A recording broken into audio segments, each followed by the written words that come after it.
Hi everyone, welcome back to another tutorial from Wake&Tech. Today in this episode we will be learning how to log out of your Boo dating account using the Boo application on your smartphone. Logging out of your account is important to protect your privacy and prevent others from accessing your account, so let's get started.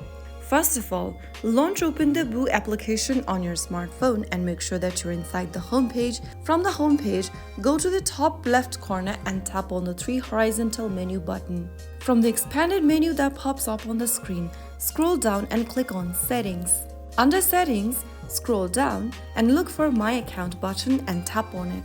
Under My Account, you'll see a Logout button at the very bottom. Tap on that and you'll immediately be logged out of your Boo account. That's it. Now you can log in whenever you want by choosing one of the login methods. If you found the video helpful, don't forget to like, share and subscribe to our channel.